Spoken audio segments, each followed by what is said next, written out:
नमस्कार दोस्तों, स्वागत है आपका डैन लॉ में। आज बहुत ही आसान तरीके से हम समझने वाले हम डिस्कस करेंगे फाइनेंशियल बिल और मनी बिल के बीच में क्या डिफरेंस है और फाइनेंशियल बिल होता क्या है। मनी बिल और फाइनेंशियल बिल जो है ये बहुत ही आसान है, जो कि आर्टिकल 117 में बात किया गया है कॉन्स्टिट्यूशन का, और मनी बिल 110 में बात किया गया है। जैसे कि मनी बिल की अगर बात करूं तो मनी बिल और ऑर्डिनरी बिल के बीच में मैंने डिफरेंस बताया है, समझाया है, और मनी बिल क्या होता है उसके बारे में भी मैंने डिस्कस किया है।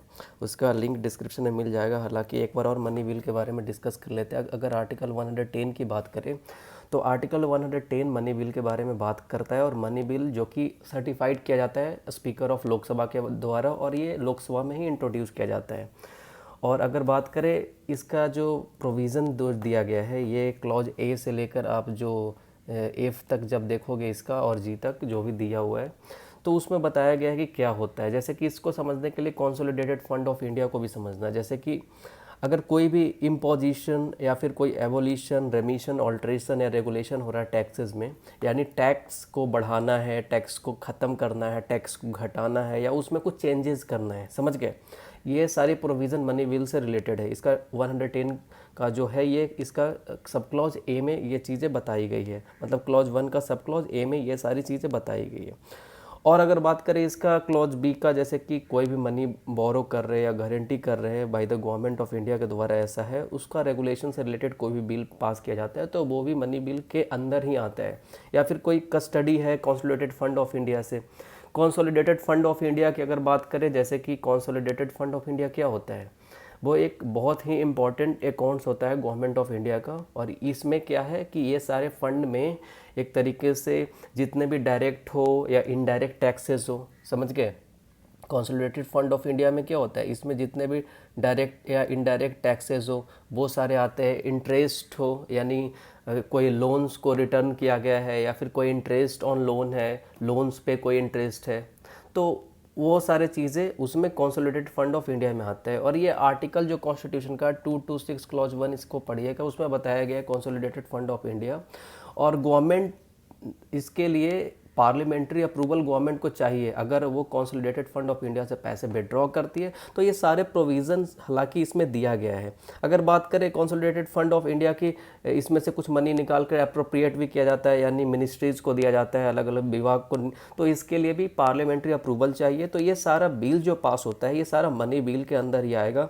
या फिर एक्सपेंडिचर चार्ज होता है on consolidated fund of India में बाय और increasing of the amount of any such expenditure, तो ये सारा मनी बिल के अंदर ही आता है। अगर बात करें कि देखिए, जैसे कि हमारे यहाँ बहुत सारे राज्य हैं, तो ये सेंटर राज्यों को जो पैसे देती है तो वो भी कंसोलिडेटेड फंड ऑफ इंडिया से ही देती है। तो उसका भी रिसिप्ट ऑफ जो मनी है या फिर कस्टडी और इशूज़ है, तो हर सारे चीज़ों का जो होता है ऑडिट एक तरीके से होता है। Comptroller and auditor general of India audits these funds, okay, वो इसको ऑडिट करते हैं। हालांकि ये सारा जो प्रोविज़न है टैक्सेस को बढ़ाना घटाना, ये सारा मनी बिल के अंदर आता है। या फिर कंसोलिडेटेड फंड ऑफ इंडिया से पैसे लेना, उसको एप्रोप्रिएट करना, ये सारी चीज़ें क्लॉज ए से सब क्लॉज ए से लेकर एफ जी तक वो चीज़ें बताई गई है, एफ तक बताया गया है खास करके। तो ये मनी बिल का जो चीज़ है ये तो समझ गए। अब फाइनेंशियल बिल की अगर बात करें तो ये क्या होता है, देखिए फाइनेंशियल बिल आर्टिकल 117 के बारे में बात करता है। तो आर्टिकल 117 का क्लॉज 1 जब पढ़िएगा वहाँ पर क्या बताया है, अ बिल और amendment making provision for any of the matters specified in sub clause A to F. जैसे कि मैंने बताया कि जो भी चीज़ें ए टू एफ में बताया गया मनी बिल में, वो सारी चीज़ें मनी बिल हो जाएगा। अब ये सारा इसका क्लॉज जो है क्लॉज 1, क्लॉज 2, क्लॉज 3 दिया हुआ है। तो इसका जो अगर फाइनेंशियल बिल को समझना है तो 117 क्लॉज 1 और 117 क्लॉज 3 को समझना है। तो सबसे पहले एक डायग्राम से समझते हैं। जैसे मनी बिल क्या होता है, मनी बिल जो कि 110 में बताया गया है, और इसका क्लॉज ए से एफ तक जो भी चीज़ें बताई गई है। सो ये फाइनेंशियल बिल जो ग्रे कलर का है, ये फाइनेंशियल बिल जो है वो एक तरीके से वो जो मनी बिल है वो फाइनेंशियल बिल के अंदर आता है। दैट मीन्स यू कैन से कि जितने भी मनी बिल्स होते हैं, all money bills are financial bills, okay, all money bills are financial bills, okay. तो सारे मनी बिल्स फाइनेंशियल बिल्स होते हैं, पर all financial bills are not money bills, ये चीज़ को समझिए कि जो मनी बिल है वो फाइनेंशियल बिल हो सकता है, पर सारे फाइनेंशियल बिल मनी बिल नहीं होगा। क्यों नहीं होगा, इसको डायग्राम से समझते हैं। जैसे कि आर्टिकल 117 क्लॉज 1, अभी बेयर एक्ट लैंग्वेज देखा था यहाँ पर, जैसे कि ये आर्टिकल 117 क्लॉज 1 और 117 क्लॉज 3, ये दोनों पढ़ना है। ओके, सो देखिए आर्टिकल 117 क्लॉज 1 और आर्टिकल 117 क्लॉज 3 जो है, ये आर्टिकल 117 जो कि फाइनेंशियल बिल के अंदर आता है। ओके, सो आर्टिकल 117 क्लॉज 1 की अगर बात करें, ये फाइनेंशियल बिल 1 इसको कहेंगे। इसको दो टाइप में डिवाइड करेंगे, हालांकि फाइनेंशियल बिल 1 और फाइनेंशियल बिल 2। फाइनेंशियल बिल 2 जो है आर्टिकल 117 क्लॉज 3 है।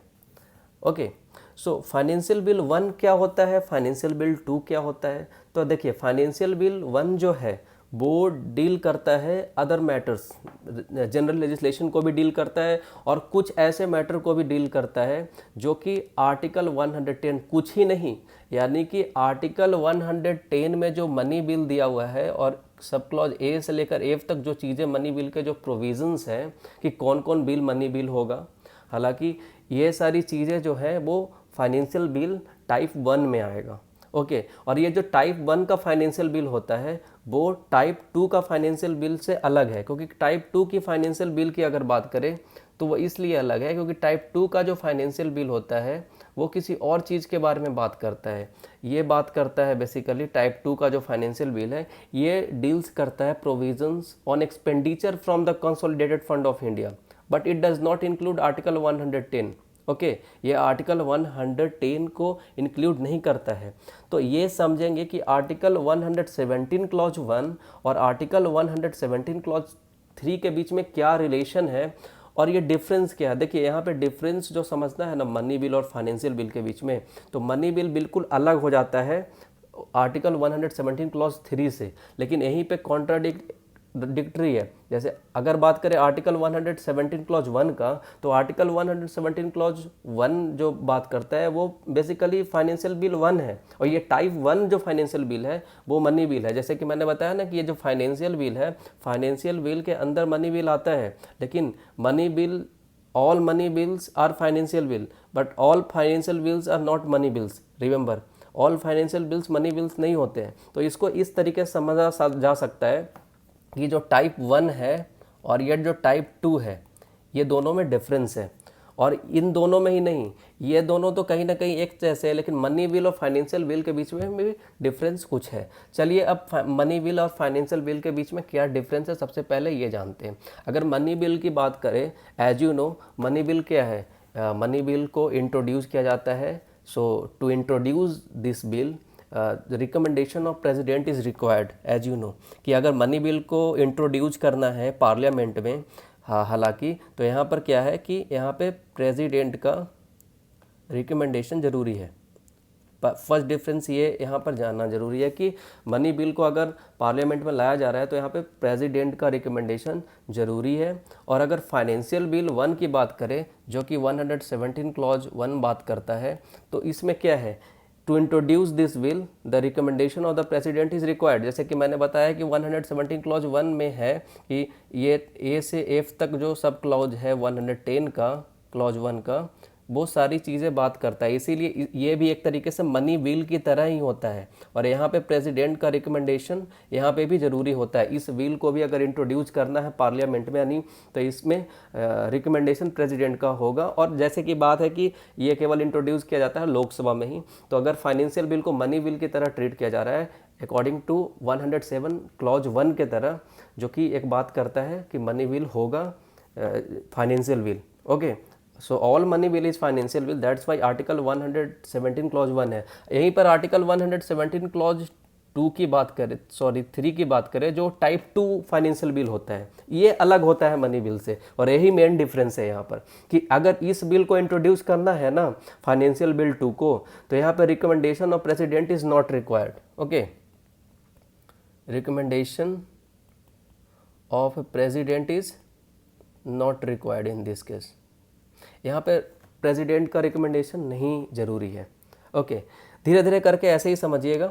अगर मनी बिल, अगर नेक्स्ट डिफरेंस की बात करें तो राज्यसभा के पास पावर नहीं है कि वो अमेंड करे या फिर रिजेक्ट करे मनी बिल को, as you know. So second difference ये है कि यहाँ पर कि राज्यसभा के पास पावर नहीं है, राज्यसभा के पास पावर नहीं है कि ये मनी बिल को अमेंड करे या फिर रिजेक्ट करे। एज यू नो कि मनी बिल एक तरीके से ऐसा बिल है जो कि केवल लोकसभा में ही इंट्रोड्यूस किया जाता है। ओके ओके राज्यसभा अगर बात करें फाइनेंशियल बिल टाइप 1 का, तो फाइनेंशियल बिल टाइप 1 का यानी कि आर्टिकल 117 क्लॉज 1 का, तो ये भी मनी बिल का ही बात करता है। तो यहाँ पे Rajya Sabha has a power to amend और रिजेक्ट फाइनेंशियल बिल 1, यहाँ पे पावर दिया गया है। क्योंकि देखिए यहाँ पर मैंने क्या बताया था कि कुछ चीज़ें ऐसी है इसमें फाइनेंशियल बिल 1 में जो कि अदर कुछ जनरल लेजिस्लेशंस के बारे में बात करता है, ना ही केवल मनी बिल के बारे में बात करता है। और भी कुछ लेजिस्लेशन, जनरल लेजिस्लेशंस है, उस मैटर्स से रिलेटेड कुछ अलग भी बात करता है, जो कि अलग तरीके का बिल है, जो कि फाइनेंशियल मैटर से रिलेटेड है। तो इसी वजह से क्या है कि फाइनेंशियल बिल 1 अगर जा रहा है तो यहाँ पे Rajya Sabha has a power to amend और रिजेक्ट, यहाँ पे राज्यसभा के पास पावर है। Same in a case of, इसमें भी वही चीज़ होगा कि यहाँ पे भी राज्यसभा के पास पावर है कि उसको अमेंड कर दे या फिर रिजेक्ट कर दे। तो ये फाइनेंशियल बिल 1 और फाइनेंशियल बिल 2 यानी टाइप 1 और टाइप 2 दोनों कैटेगरी में है कि राज्यसभा इसको चाहे तो अमेंड कर दे या फिर रिजेक्ट कर दे, पावर है राज्यसभा के पास। लेकिन मनी बिल को इंट्रोड्यूस केवल किया जाता है लोकसभा में, इसीलिए इसके पास, राज्यसभा के पास पावर नहीं है कि वो इसको अमेंड करे या फिर रिजेक्ट करे। चलिए ये तो डिफरेंस सेकंड हो गया। थर्ड डिफरेंस की अगर बात करें तो weather a money bill is a money bill और not, it is decided by a speaker of Lok Sabha, okay, कि particular bill is money bill or not, ये किसके द्वारा डिसाइड किया जाता है? It is decided by speaker of लोक सभा।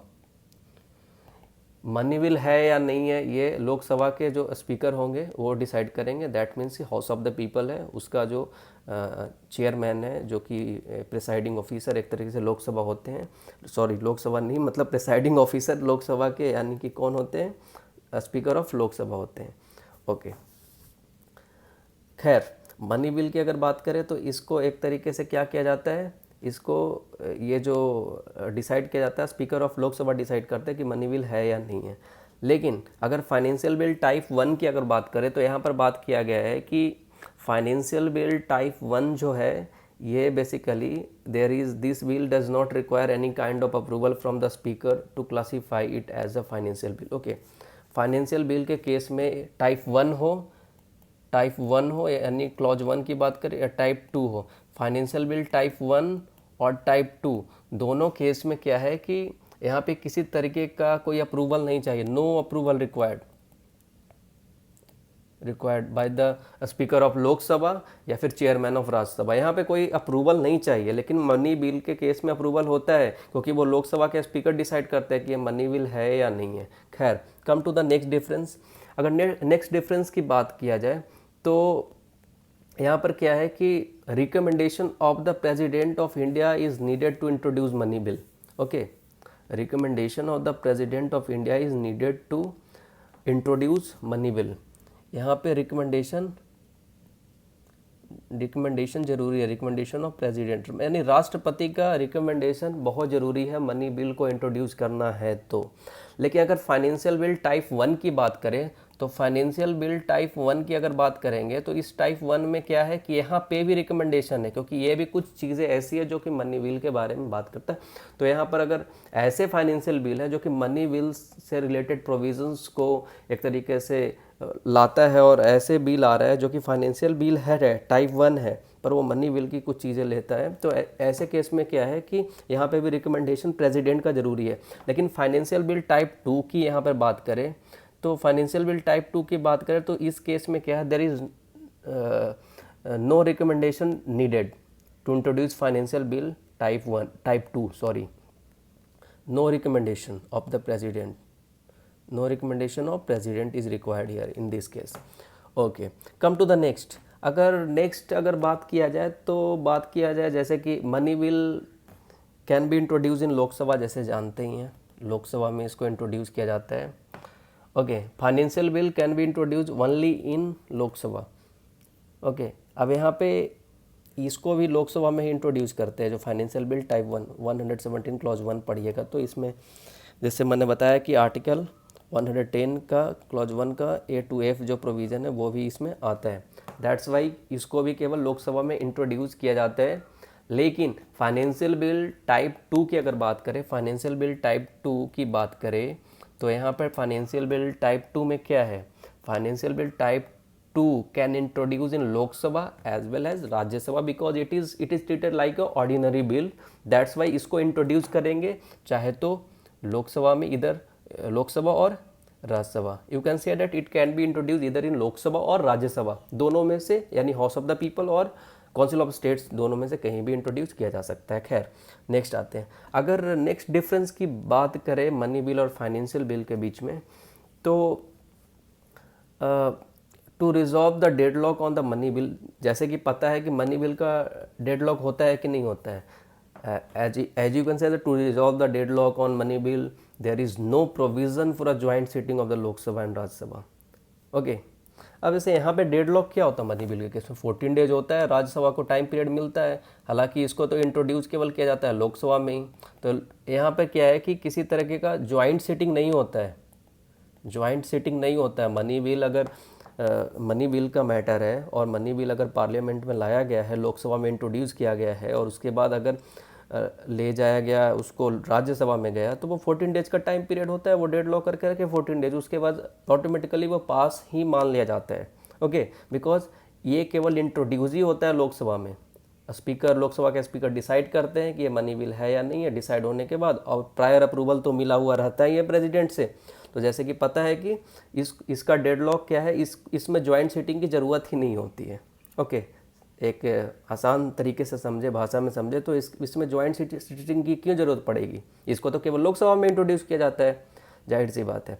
अगर बात किया जाए फाइनेंशियल बिल का, फाइनेंशियल बिल में क्या है, फाइनेंशियल बिल को क्या है, इसको देखो, ये फाइनेंशियल बिल टाइप 1 की अगर बात हो, तो फाइनेंशियल बिल टाइप 1 की अगर बात हो तो इस केस में क्या है, यहाँ पर basically to dissolve the deadlock on a financial bill type 1 here president can summon a joint sitting. यहाँ पे प्रेसिडेंट समन कर सकते हैं ज्वाइंट सिटिंग। ओके, प्रेसिडेंट के पास पावर है यहाँ पर। तो ये चीज़ दिमाग में रखना है कि मनी बिल में कभी ज्वाइंट सिटिंग नहीं होता है, क्योंकि मनी बिल की अगर बात किया जाए तो मनी बिल को केवल लोकसभा में इंट्रोड्यूस किया जाता है। So it can only be introduce in Lok Sabha and 14 days का जो डेडलॉक पीरियड है वो राज्यसभा में फंसा रहता है। That means it doesn't matter, वो ऑलरेडी अप्रूव है, वो प्रायर अप्रूवल मिल गया प्रेसिडेंट से, और लोकसभा के स्पीकर भी डिसाइड कर रखे हैं कि ये मनी बिल है, तो उसमें कोई दिक्कत ही नहीं है। अब जैसे कि अगर बात किया जाए कि फाइनेंशियल बिल का, तो उसमें तो समन जरूरी है, क्योंकि एक तरीके से ऑर्डिनरी बिल की तरह लिया जा रहा है। तो president can summon a joint sitting of both Lok Sabha and Rajya Sabha. और सेम इन टाइप 2 में भी वही चीज़ होगा, क्योंकि कुछ चीज़ कॉन्ट्राडिक्टरी सेम भी होता है एक तरीके से। तो इसमें भी वही चीज़ होगा कि ऐसे बिल को क्या है कि ज्वाइंट सिटिंग बुलाया जाता है अगर वो एक तरीके से डेडलॉक में पड़ा हुआ है, मान लिया 6 मंथ्स का पीरियड जैसे मैंने बताया था ऑर्डिनरी बिल के केस में।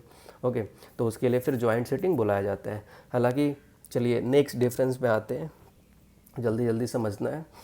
तो अगर बात करें मनी बिल कौन सा आर्टिकल है, जैसे मैंने सबसे पहले ही बताया था, आर्टिकल 110 बात करता है मनी बिल के बारे में। When we talk about money bill, so it is like article 110, and when we talk about financial bill type 1 article, कौन सा आर्टिकल है, so it is in article 117 clause 1, okay, and financial bill in article 117 clause 3. so 117 clause 1 type 1 समझ लीजिए, 117 clause 3 type 2 समझ लीजिए financial bill. Okay, so financial bill के बारे में इतना तो समझ गए, ये डिफरेंस है। और भी नेक्स्ट डिफरेंस की अगर बात करें तो कुछ डिफरेंस है on the basis of, like कह सकते हैं कि ये मेंशन है प्रोविज़न, जो भी प्रोविज़न 110 में जो बताया गया है वो प्रोविज़न के बारे में बात करता है केवल। और financial bill 1 not only deals with the provision of 110। देखिए इस बेसिस पे, प्रोविज़न के बेसिस पे भी इसको डिफ्रेंशिएट किया जा सकता है। जैसे कि 110 का प्रोविज़न्स तो है ही है मनी बिल के बारे में, जैसे मैंने बताया था कंसोलिडेटेड फंड ऑफ इंडिया का अप्रोप्रिएशन करना, या फिर उसमें से विड्रॉ करना पैसा को, या फिर टैक्स को बढ़ाना, घटाना, ख़त्म कर देना, उसको रेगुलेट करने के लिए कोई भी बिल पास किया जा रहा है, या फिर कंसोलिडेटेड फंड ऑफ इंडिया से गवर्नमेंट विड्रॉ कर रही है पैसा, तो ऐसे चीज़ों को मनी बिल कहते हैं और ये प्रोविज़न दिया हुआ है 110 में, ये चीज़ दी हुई है। अगर फाइनेंशियल बिल के प्रोविज़न की बात करें ना, तो ये प्रोविज़न केवल आर्टिकल 110 तक ही सीमित नहीं है, जो 117 क्लॉज 1 में जो बात किया है, जिसको एक तरीके से फाइनेंशियल बिल टाइप 1 हम समझ रहे हैं। तो आर्टिकल 110 से ही केवल नहीं है, इसमें कुछ और भी मैटर्स हैं जो कि जनरल लेजिस्लेशन के बारे में बात करता है, अदर मैटर्स कह सकते हो, जो कि जनरल लेजिस्लेशन के बारे में बात करता है। तो फाइनेंशियल बिल टाइप 1 जो है, इसमें और भी मैटर्स हैं, ओके, जो कि जनरलाइजेशन के बारे में बात करता है। इसीलिए कई बार जॉइंट सेटिंग भी बुलाया जाता है फाइनेंशियल बिल टाइप 1 में। ये मनी बिल से थोड़ा अलग करके ट्रीट किया जाता है कई बार, ओके।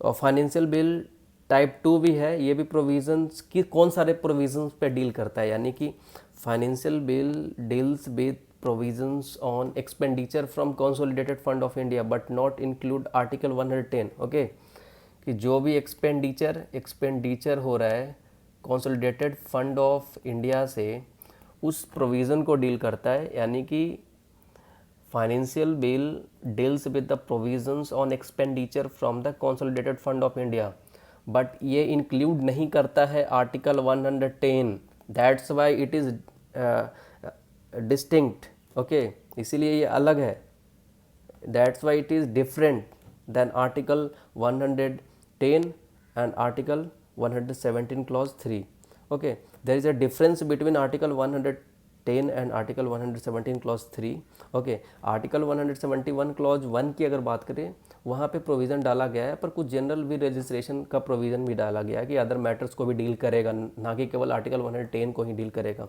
दैट्स वाई मैंने बताया कि ये जो all money bills are financial bills, but all financial bills are not money bill, okay. अगर बात करें मनी बिल को एक तरीके से गवर्नमेंट बिल भी कहा जाता है, गवर्नमेंट बिल भी कहा जाता है। क्यों कहा जाता है? देखिए, प्राइवेट मेंबर बिल या फिर गवर्नमेंट बिल बोल लो, गवर्नमेंट बिल अलग होता है प्राइवेट मेंबर बिल से। देखिए, गवर्नमेंट बिल, इंडिया में तो प्राइवेट मेंबर का बिल पास ही नहीं होता है। गवर्नमेंट बिल इसलिए कहा जाता है, इसको गवर्नमेंट ही इंट्रोड्यूस करती है एक तरीके से, okay. Money bill is a government bill. Financial bill type 1 ordinary bill की तरह ट्रीट किया जाता है, ये ऑर्डिनरी बिल की तरह ट्रीट किया जाता है, और ये भी ऑर्डिनरी बिल की तरह ट्रीट किया जाता है। अगर ऑर्डिनरी बिल को आप नहीं समझते, तो अगर ऑर्डिनरी बिल को आपको जानना है तो इसके लिए डिस्क्रिप्शन में लिंक दे दूंगा मैं। उसमें क्या है कि ऑर्डिनरी बिल के बारे में मैंने समझाया है, उसके बारे में डिस्कस किया है। तो money bill, financial bill type 1, financial bill type 2, तो इससे ये समझ में आता है कि फाइनेंशियल बिल टाइप 1 में कुछ अदर प्रोविजंस दिए हुए हैं अदर देन आर्टिकल 110, तो वो एक तरीके से ऑर्डिनरी बिल की तरह ट्रीट किया जाएगा, ओके, समझ गए? यानी फाइनेंशियल बिल की तरह ट्रीट किया जाएगा, ना कि मनी बिल की तरह ट्रीट किया जाएगा, ओके। सो ये सारे चीज़ समझने के बाद फाइनेंशियल बिल और मनी बिल के बीच में तो डिफरेंस समझ में आ गया कि क्या होता है मनी बिल, क्या होता है फाइनेंशियल बिल, कैसे पास होता है पार्लियामेंट में, सो क्या क्या चीज़ें हैं इनमें, तो ये सारी चीज़ें आपको समझ में आ गया। Thank you so much.